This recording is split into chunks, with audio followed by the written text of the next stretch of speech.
Okay, are you ready? Here we go.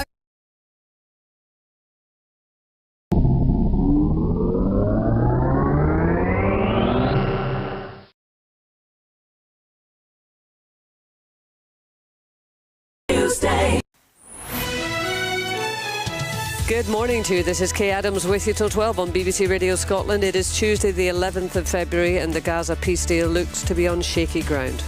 If all of the hostages aren't returned by Saturday at 12 o'clock, I think it's an appropriate time. I would say cancel it and all bets are off and let hell break out. President Trump has issued an ultimatum to Hamas. Is he right or is he reckless to do so? 08085 92 95 00 is the number to call. Also coming up this morning. Over the years, I've been a barrister, a restaurateur, an entrepreneur, but always a food lover. Founder of Mowgli's street food chain, Nisha Katona, invites us into her home kitchen. Our resident vet, Ross Allen, is here. So first question.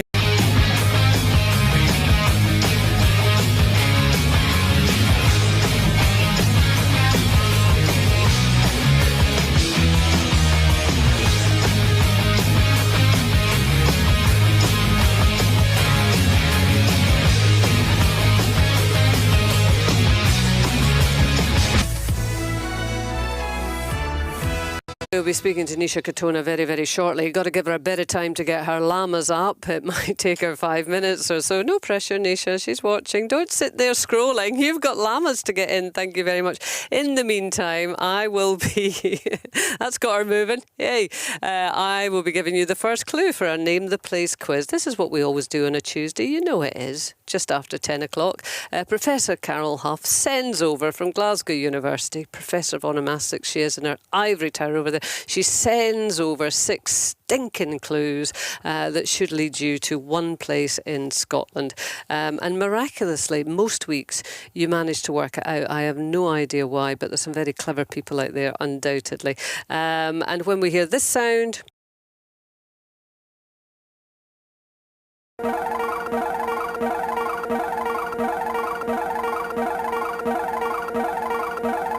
That is the clever klaxon, and it means, yes, we have got a correct answer. But I go through all the clues. You get your easy pleasy clue around about 11:30. I can see that it is an anagram today, so hopefully everyone should be able to work it out before Carol pops up just before 12 o'clock to do the big reveal. So, are you ready? This is our first clue for today's place, Name the Place. Today's place name would suit Puddlegum in the Narnia Chronicles by C.S. Lewis.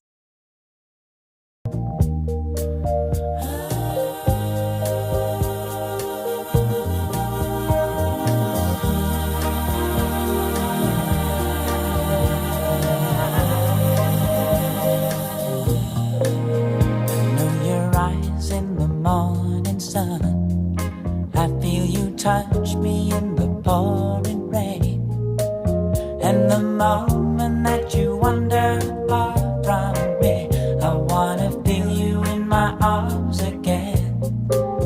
And you come to me on a summer breeze, keep me warm in your love, then you softly leave, and it's me you need to show. Deep is your love, how deep is your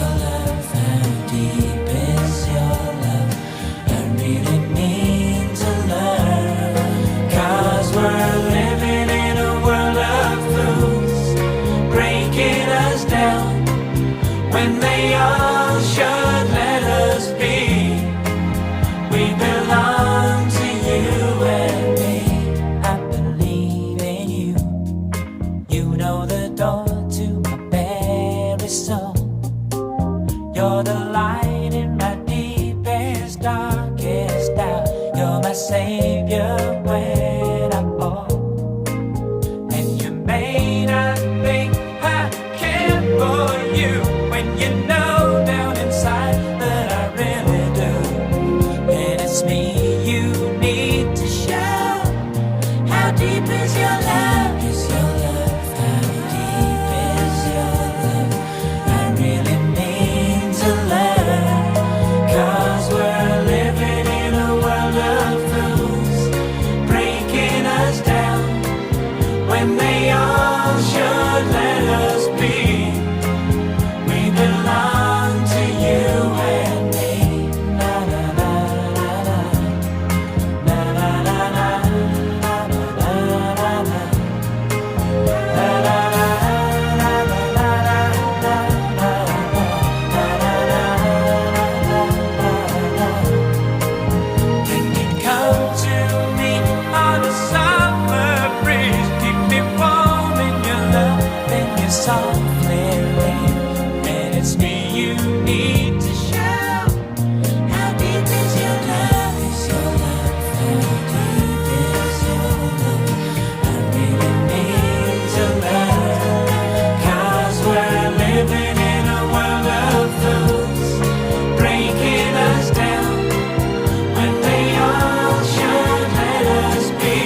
I thought this was a judgment on the programme. Ian has said dull.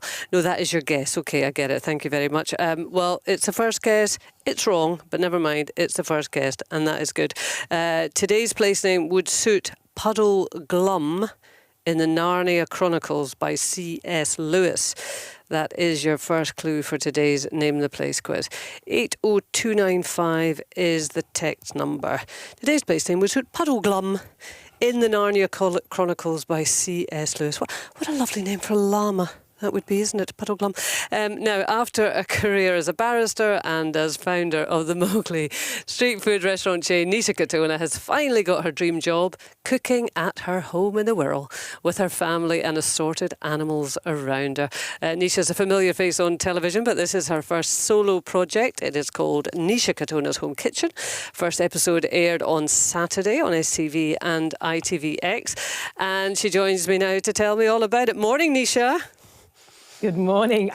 Alpacas, they're alpacas. Oh, is that why you were looking at me thinking, what's the woman talking about? No, you're right. There's not a lot of difference. But can you see that? I can't. Oh, my goodness. They are gorgeous. Yeah, they are gorgeous. So that's Kestrel, Bambi and Roo. Oh, my.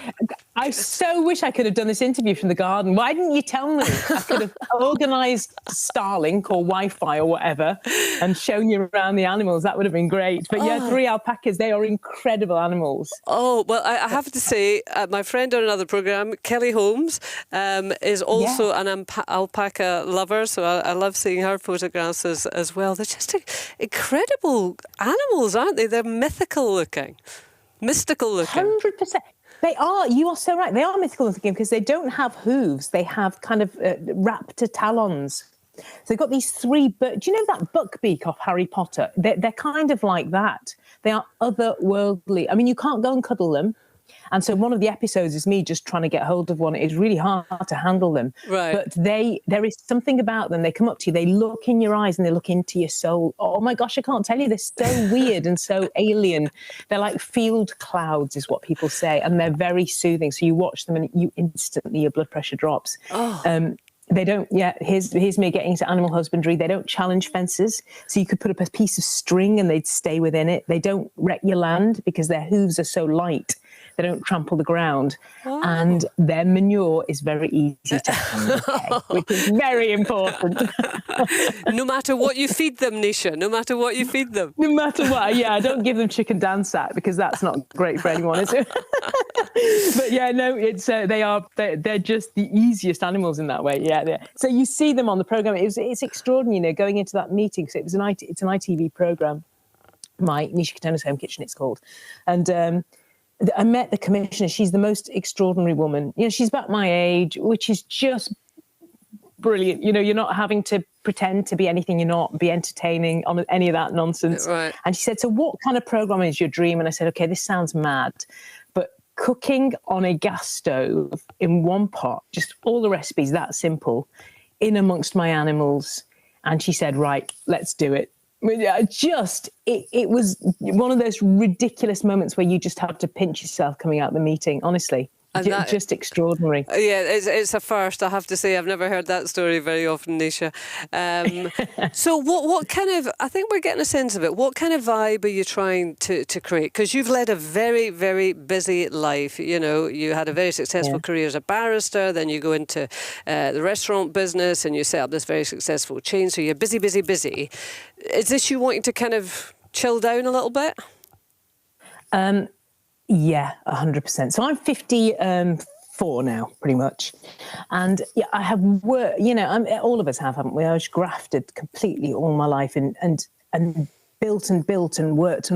And I never stop to enjoy actually what, the fruits of that. And honestly, the fruits of that for me are just being able to have this small holding with, dogs and horses and alpacas and chickens and pygmy goats. That's all I really want in life. And having your family around you that I can feed, this is total contentment for me.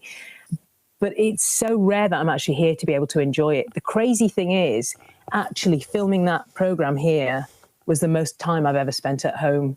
And that's kind of not okay, because then health, there's no pockets in shrouds, are there? And what use is all of this work if, in fact, I'm not well at the end of it? So the program is almost a reminder to me to actually stop and enjoy the things that I dreamt of, I read something stupid on Facebook, these little kind of memey things, or I don't even know what the phrases are for it, but it was, silly me, I rushed through the things that I actually dreamt of doing, and that's me. I'm rushing through life, and this is just one of those. It's a program that I think it's just a warm bath program. So people watching it, I do want their blood pressure to drop. I want these recipes to be completely achievable. 1 pan, 20 minutes, gas stove, and you can feed 6 people from them. That's the dream. And, it's not for people who don't like animals. Right.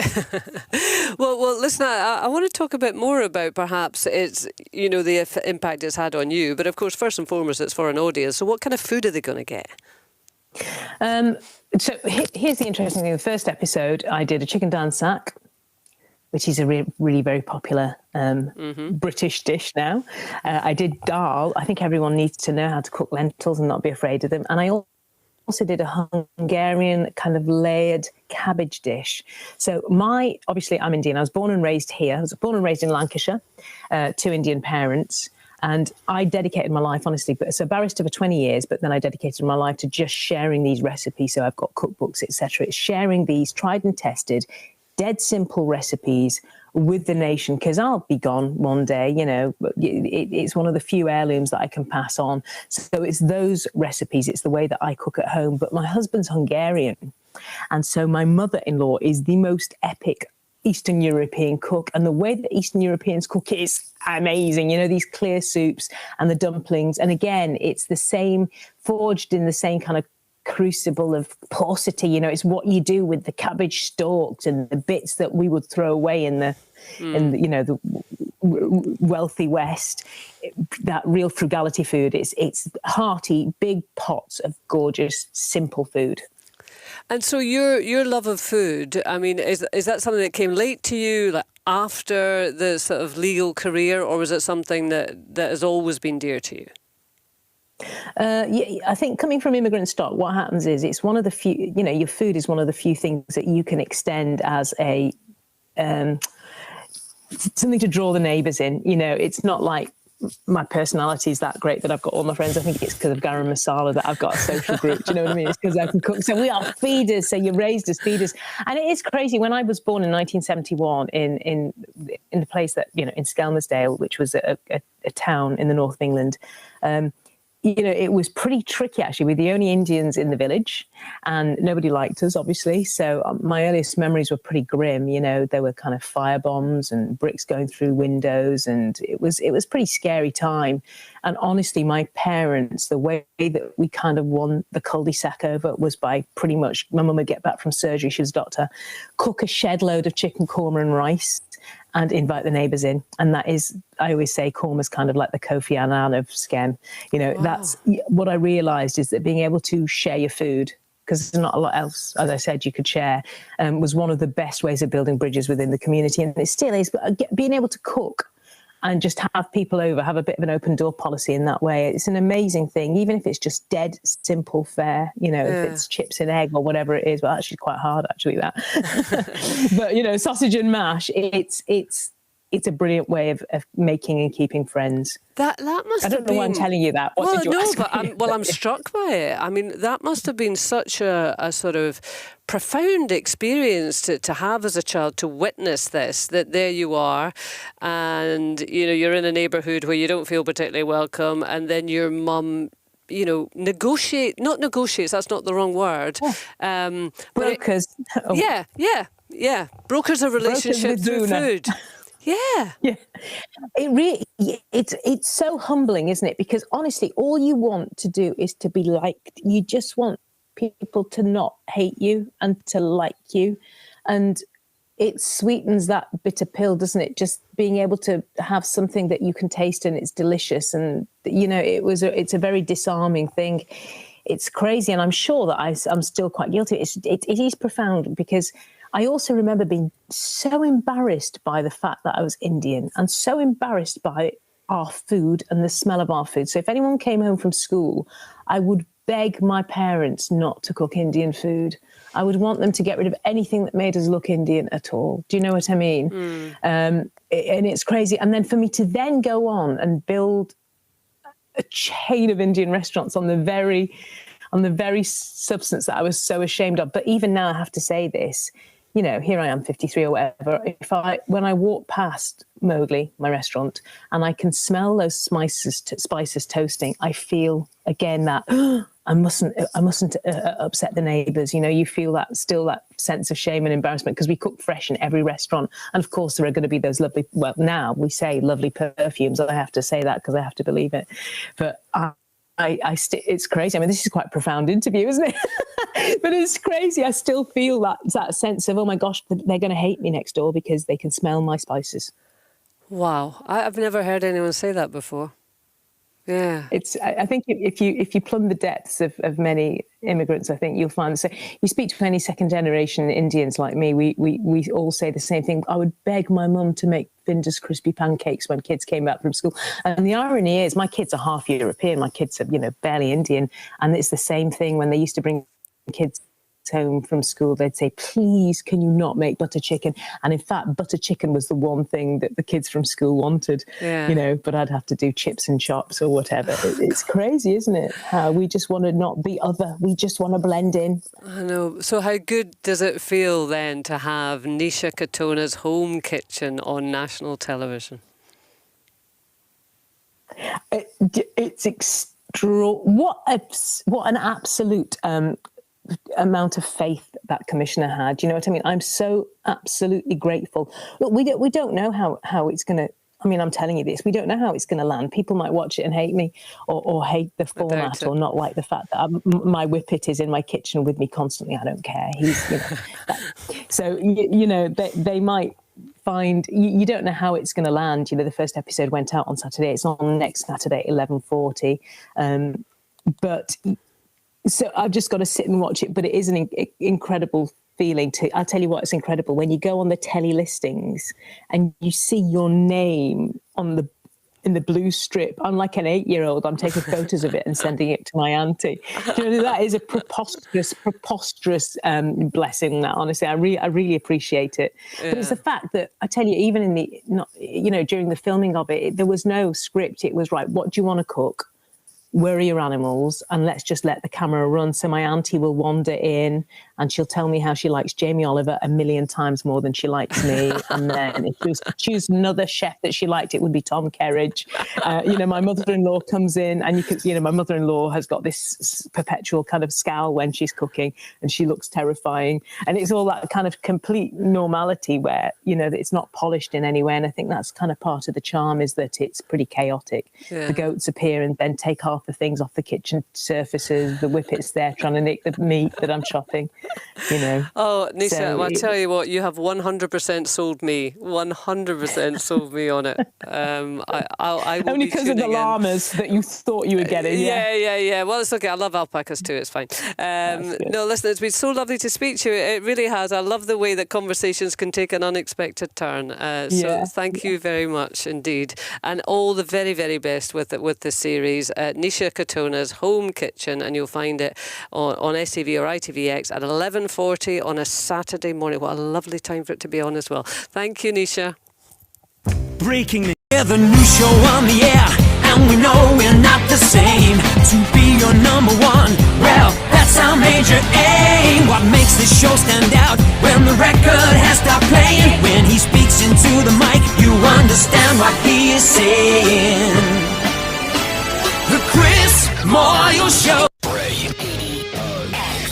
It is 10:27. Kay Adams with you till 12 on BBC Radio Scotland. And you've woken up on Name the Place. A bit of a slow start, but we're back in the race here. Today's place name would suit Puddle Glum in the Narnia Chronicles by C.S. Lewis. Was your first clue. I'm going to give you another one in a second. Good old Ian started us off with his first guess, which was a dull. It is not dull in any way, shape or form. Forsenard says John and Paisley. Moodiesburn, Mirabella's going for. Lynn and Ellen says good morning, Kay. Good morning, Lynn. Is the answer to today's place Milngavie? It's not, I'm afraid, Lynn. Julie in Letham says with little confidence, I'm going to guess Stenhousemuir. Well, you were right, but don't worry, Julie, we've got another clue coming up. John and Ellen says, let's try Blackwater Foot. Puddle equals water plus foot in mouth. Like your workings, wrong. Bog Hill, that's from Tom and the Isle of Lewis. Val in the Borders is also going for that one. Pittendreich is another guess that's come in, and Martin and Forres is going for Montrose. So strike all of those off your list. None of those are correct. And here you go, clue number 2. It is beside a river with one of the oldest names in Scotland.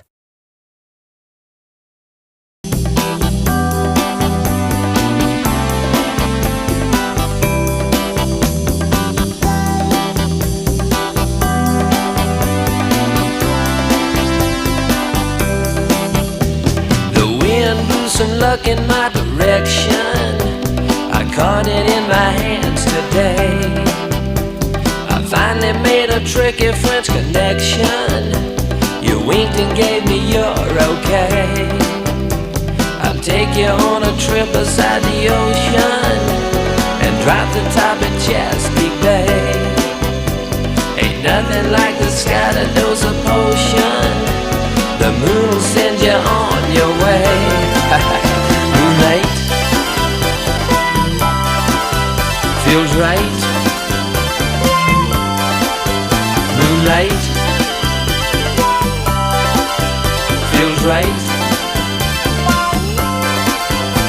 We'll lay back and observe the constellations and watch the moon smiling bright. I'll play the radio on southern stations, 'cause southern bells are hell at night. You say you came to Baltimore from Ole Miss, a class of 7-4 gold ring. The eastern moon looks ready for a wet kiss to make the tide rise again. Moonlight feels right. Moonlight feels right.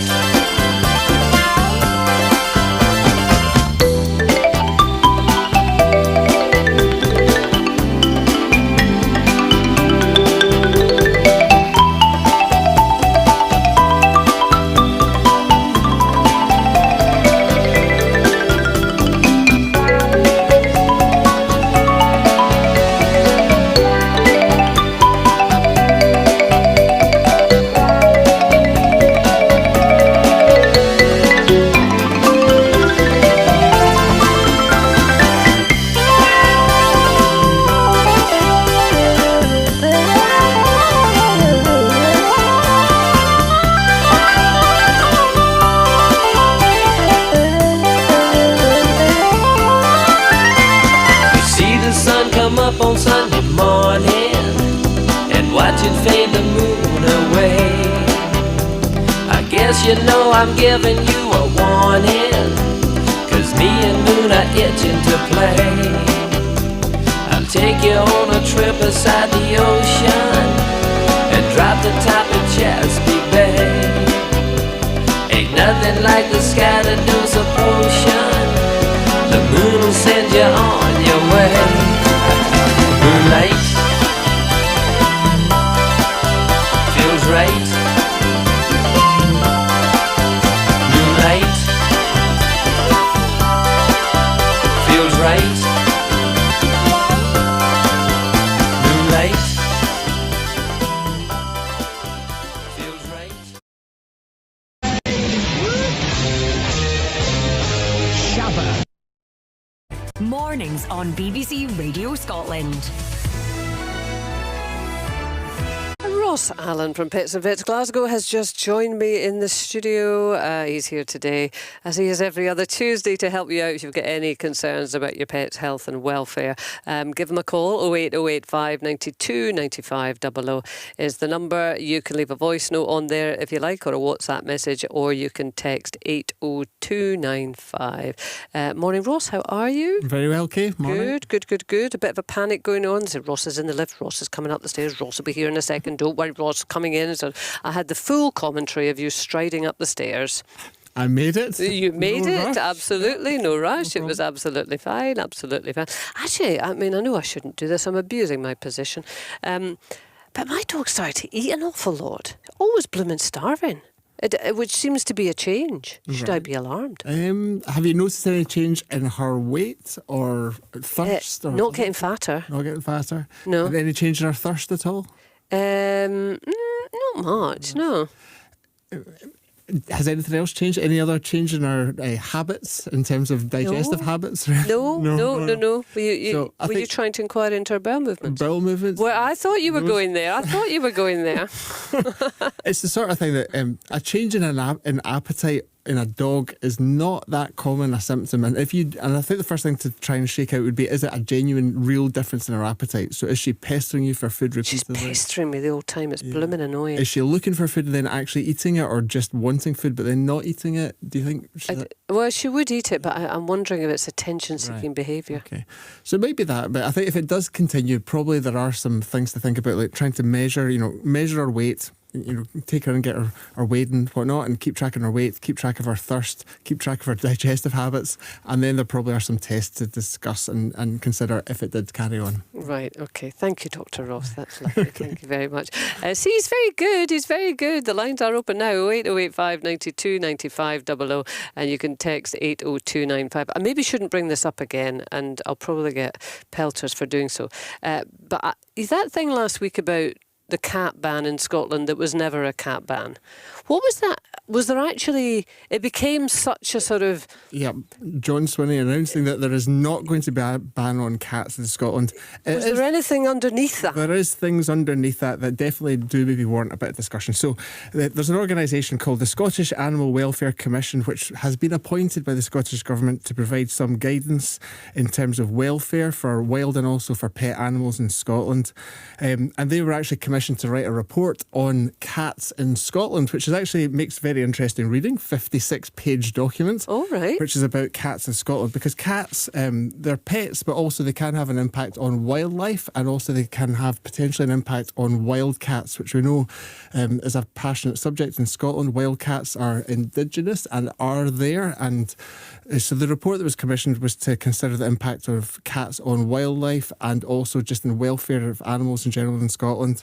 And one factor is about wildlife. So it's a kind of higher or lower question. And when we say wildlife, what kind of wildlife are we talking? Well, this is the impact of cats on wildlife in terms of small mammals and birds in Scotland. Okay. And the secondary thing is about wild cats. So the report is comprehensive, but basically it did have some recommendations. So the first recommendation was that the Scottish Government considers whether or not to commission another report, which is to consider the advantages and disadvantages for these potential cat containment areas. So this is to minimise the impact of pet cats on ground nesting birds or birds in general in Scotland. This might be something that requires consideration. It wasn't an actual judgment at the time. And the second thing was to consider whether or not it was something that should be considered about making it compulsory to neuter cats in certain areas of Scotland. So that's mainly to do with the mixed breeding with the wildcat population of Scotland. Right. So the report is large. There are these recommendations, but the thing that caused the First Minister to commentate was that the Scottish Government are not planning to ban cats in Scotland. Yeah. So, I mean, is there any kind of take home for, the thousands and hundreds of thousands of cat owners out there?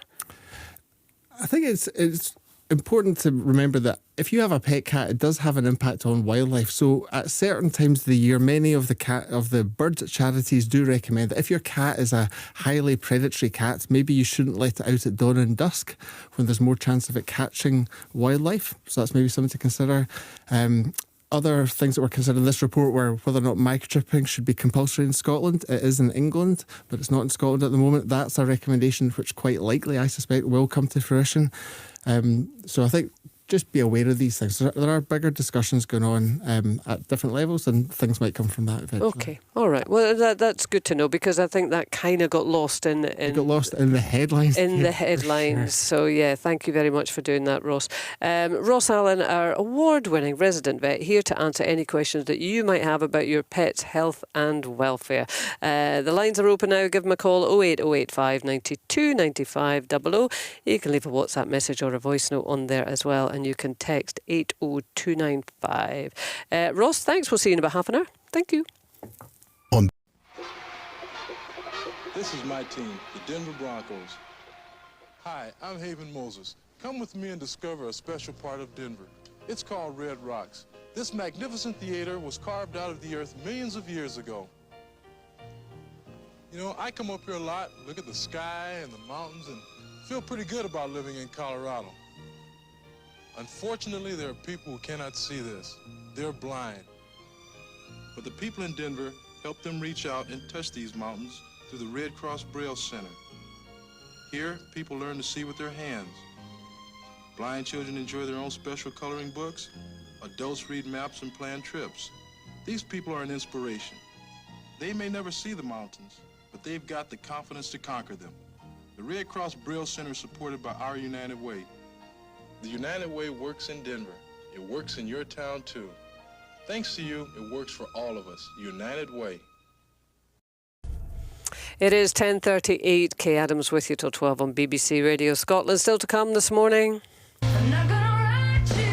Love and happiness. Love and happiness. Whoa. Yeah, Valentine's Day fast approaching. It's difficult to avoid it, isn't it? I was in a supermarket last night, got blooming ambushed by Valentine's cards. But we will have all the best alternatives available for you this Friday. And Ross has just been in talking cats, but he is here to talk about any problems that you have with your pet's health and welfare. We've not had any exotic pets for a while. I do like an exotic pet. I don't think Ross is so keen, but never mind. 08085 92 95 00 is the number to call. You can text 80295. The guesses keep coming in for our Name the Place quiz. You've had two clues so far. Today's place name would suit Puddle Glum in the Narnia Chronicles by C.S. Lewis. And clue number 2, it is beside a river with one of the oldest names in Scotland. Thomas Nairdry says, here we go, Lomos. No, I'm afraid not. Dinnet, that's from John and Paisley. Brigadoon, says Martin and Airdrie. Dryborough is another guest coming in. Dunkeld, says Andrew. Sandy and Crieff says, I'll give Ochtertool a try. Well, fair enough. It's next door to Puddledub. Somebody else, that's Jane, going for Dryborough. No, sorry, Jane. Linda from Newmarker's going for Dundee. John and Ellen can't make his mind up.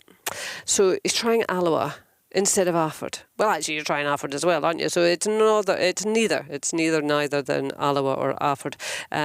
Thomas is coming in with his second attempt, which is Inverugie. I hope I've got that right. And Monymusk is the final one for now that you can strike off your list. None of those are correct. Shall I give you another clue? What time is it? Yeah. Oh, why not? Clue number 3. It is a good place to see puddocks.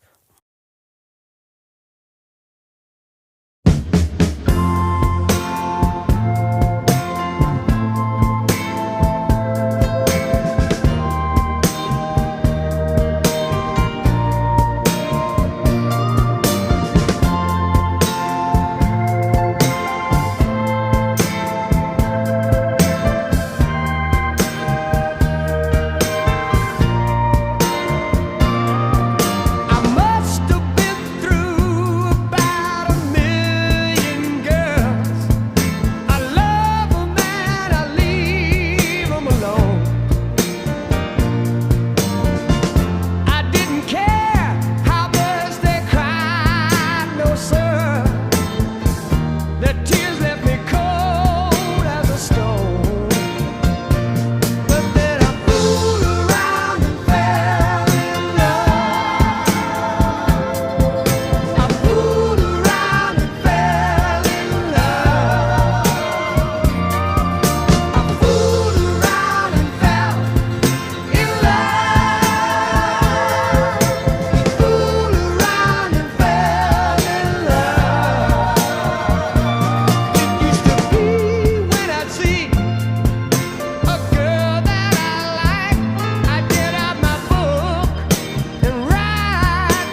You are listening to Mornings on BBC Radio Scotland. Broadcasting across the United Kingdom and the world. Now, the fashion capitals of the world are gearing up for the spring-summer season, and it seems that body positivity has fallen out of favour. Skinny, it appears, is back in vogue, with less than 1% of looks seen on last season's catwalks being worn by plus-size models. Joining me now is Shimei Opabur, who's a freelance fashion journalist based in Sweden. Morning to you, Shimei. Good morning, Kay. How are you? I'm very well indeed. So is this definitely a thing? Are we seeing a trend moving away from or towards skinny? You know, it's a funny thing because we are seeing that trend for sure. In the last fashion weeks that are just kind of rounded up in the last couple of weeks. But Copenhagen is actually an outlier because they're still supporting all different types of inclusivity and diversity in body shapes and body types and types of models that we're seeing. So while we're seeing in more of the traditional fashion capitals a step back towards that skinny kind of model, Copenhagen is really standing strong and committed to showing inclusivity and diversity in body sizes, which I think is a very exciting thing. Well, yeah, that is really interesting, and I'm keen to go into that more. But just if you don't mind pivoting to the rest, then if Copenhagen is an outlier, what's happening elsewhere? Well, elsewhere, I think we're starting to see that there's a step back towards that skinnier, not quite the ultra slim that we saw back in maybe the 90s with that heroin chic, or something that we saw in the 60s with those very, very extremely thin and petite kind of androgynous models. But we are definitely seeing that there is a step towards something that is smaller than we've seen for a number of seasons. And do we know what's influencing this? You know, it's hard to say, Kay, because on the one hand, we do know that there's the rise of Ozempic, and people are doing different types of operations and manipulations to get that very thin look that's going on. But I think that it's at the moment it's really hard to say. But many are using Ozempic. I think that those kinds of quick fixes are really coming to the fore because they're accessible, not to everyone, because they are quite expensive, and they are actually supposed to be used for people that have health conditions where being overweight is something that's very dangerous for them. But we are seeing that there is usage. There are whispers in the corridor, not quite, but almost, if you know what I mean. Yeah. We've also got Elle Mace with us, who's an eating disorder and body dysmorphia therapist. Morning to you, Elle. Hello, good morning. Good morning. Are you seeing the wind changing? Yes, definitely. In terms of going back to that kind of zero. Well, in my industry, in my world, I'm seeing a lot more of the body positivity, but that's because I'm so focused in this industry. But I think actually outside of it, for everybody else, there potentially is a step back. But I think it's also in line with a trend of being super fit and being, having more muscles on show. Right. Does it worry you? Because, I guess even if you get to a certain kind of shape that is, something that you're comfortable with, it's still kind of women's bodies as fashion items, isn't it, rather than the clothes that are on them? Yeah, absolutely. For me, it is very, very worrying. I do what I do because I suffered with an eating disorder for many, many years growing up. And actually, I idolized that heroin chic, that size zero, and it was very, very dangerous. And I know that there's still so many people out there that are very vulnerable with their own body type. And so actually, when we have trendsetters like fashion shows, the fashion isn't just the clothes they're wearing. They're also kind of, showing that the body type that's supposed to be fashionable. It's, it can leave people feeling pretty hopeless and confused. Often when we see these catwalk shows, and obviously the designs that they tend to present to us at that level are a bit extreme, and you don't think, well, you're never going to wear them. That's another kind of world. But you do think that it does have an impact on regular people, yeah? Yeah, absolutely it does. do you know, I think for a portion of people, they may not be able to relate so much to those models that actually they kind of switch off from it. So my personal opinion is actually they're missing, a market of people that might take more of an interest in it if they can relate more to what they're watching. But yeah, absolutely. I think, everyone has done so much work on trying to create body positivity that it feels like a massive shame to kind of have this step back. I think they should be taking a bit more responsibility for for people's well-being. Well, how do you define body positivity? And I'd be interested to get that from Shimei as well. What is body positivity to you, Elle? It's about self-acceptance and about self-love. We're all born with a natural set weight point. We're all born with a natural body. And it's actually really trying to embrace that. And, our bodies are so diverse. Everyone is different. So it's about really trying to, embrace it, have self-acceptance and enjoy it and really focus on what your body can do rather than what it does or doesn't look like. I mean, I kind of don't want to bring it in here, but, there will be people I know screaming at the radio saying there is also a health aspect to this. And when you look at, some of the weight loss drugs that have been introduced into the market, I mean, certainly at government level, they are being, identified for people who have health risks. I mean, as Shimei says that, unfortunately, it's gone much broader than that. But can we ignore the health aspect of this? No, I don't think we can. I mean, everyone's got their own individual story and history with this. But no, there definitely is an aspect that medically, I think there needs some more support and we need some help. But I think society plays a huge part in the messaging and social media and people getting to the places that they're at. Yeah. Well, I mean, social media, of course, has a huge kind of role as well now. We've got Laura Adlington with us. And Laura, good morning to you. Morning. Good morning. I am not going to introduce you as a. So you do the introduction for me.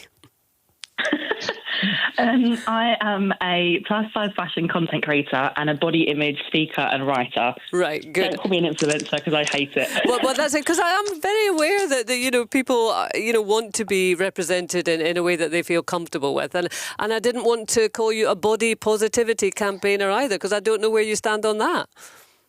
No, and actually it was interesting just listening just now, because I don't really identify with the body positivity movement that much anymore. The body positivity movement, I think what a lot of people don't know is that it was actually established in the 1960s, and it was a political movement set up predominantly by fat women, by women of colour, queer women, disabled women. It was really about equal rights. It was identifying the fact that fat people have less opportunities in the workplace, in healthcare, and it was about getting equal rights for them. What then happened in the 90s is that it was commercialised, and some would say whitewashed. And then I think what we kind of come to think of modern day body positivity is you've got to love your cellulite and your flabby belly and your, flabby arms and all of that. And actually for me, I don't think that's realistic. I don't certainly look in the mirror every day and like what I see. So I feel like there's a little bit of a disconnect there. Obviously, amazing. If you can get to that point where you love every inch of yourself, I say go for it. But for me, I don't think that's realistic.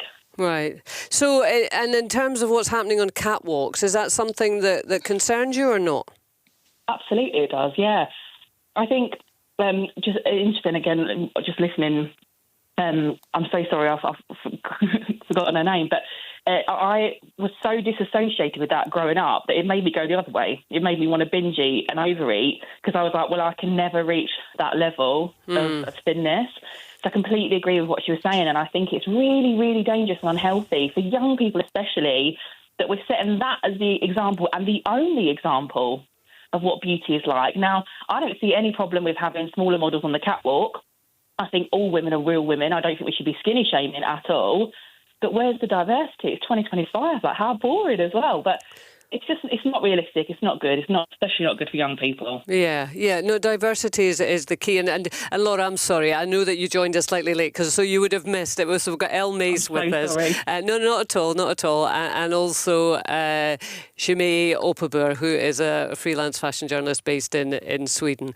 And Shimei, you were saying that in Copenhagen, you feel that it's a bit of an outlier there in that you are seeing that diversity, yeah? 100%, Kate, because what's happening in Copenhagen is, in terms of the Fashion Week, of course, there are all the runway shows and the designers are showing their new collections, but they're also having very kind of intimate conversations with different players in the industry that are really talking about things such as diversity and inclusivity, and they're really trying to resist this temptation to revert to these beauty standards of the past that are very restrictive, which is why we haven't perhaps seen all the different kinds of real women, as the last speaker just said, on the catwalk. They're really making an effort to do that. And I think that one of the things that shows that there is not only an intention, but actually work is being done, is the number of new agencies that are being formed, some by former models, to really make sure that they're casting models and hiring models that they're putting forward that fit the whole kind of range of different types of models that you can see on the runway that you might not have seen in the past. But that's so interesting. So what's happening there in Copenhagen and in Denmark that's not happening elsewhere? I mean, it shows you that it is cultural. I think it's cultural. I think it's also people are taking a stand, because it's very easy to kind of follow what's being done in other places. But by really taking a stand and saying, hey, we want to have trans and queer models on the runway. We want to have diversity in size and in ability. And models can be many different things for many different people. And the market needs to have those consumers represented on the runway, because fashion is, in times of economic hardship, fashion is one of the first things to go out the window. So if you are talking to all kinds of consumers and also representing them on the runway, that's business, and that's good business. And I think that's one of the key things that came out of those discussions in Copenhagen. Wow. I mean, Elle, I presume that's what you would like to see on a more widespread basis, not just Copenhagen, yeah? Absolutely. Like, we've said the word several times, diversity. It's about celebrating all the different body shapes and sizes that we are. And, it's already been mentioned, it doesn't necessarily matter that you're necessarily happy with that, or you're still working towards being happy and healthy in what that looks like for you. But it's just celebrating, all the different sizes and diversity that's out there. So, Laura, what are the barriers then? Why aren't we getting where Copenhagen is? I honestly think it's a problem with fat phobia. I think that the fashion industry is very exclusive rather than being inclusive. And I think I'm obviously plus size, and I think a lot of my other women that are also plus size, we feel very excluded from the fashion industry. And I don't really understand it. I don't understand why our money isn't as good as everybody else's. But I think it's almost this idea that in order to wear clothes better, you have to be a certain size, and I think it's really, really sad. I think we've absolutely got to get over that. Yeah, but it's up to brands to do more. We absolutely want to see diversity, but we also don't want it to be tokenistic. We want it to be, from the brand that actually wants to do that. And I'm not really seeing that from, and especially designer brands. High street brands are getting better, but designer brands, absolutely not. They just turn their nose up at us. Yeah. Well, it's good that there is a models elsewhere in the world. Sadly, still an outlier at this point, but good to know that it is there. Listen, thank you so much, Laura. Thanks to Elle Mace, and thanks to Shimei Opabur as well. Thank you.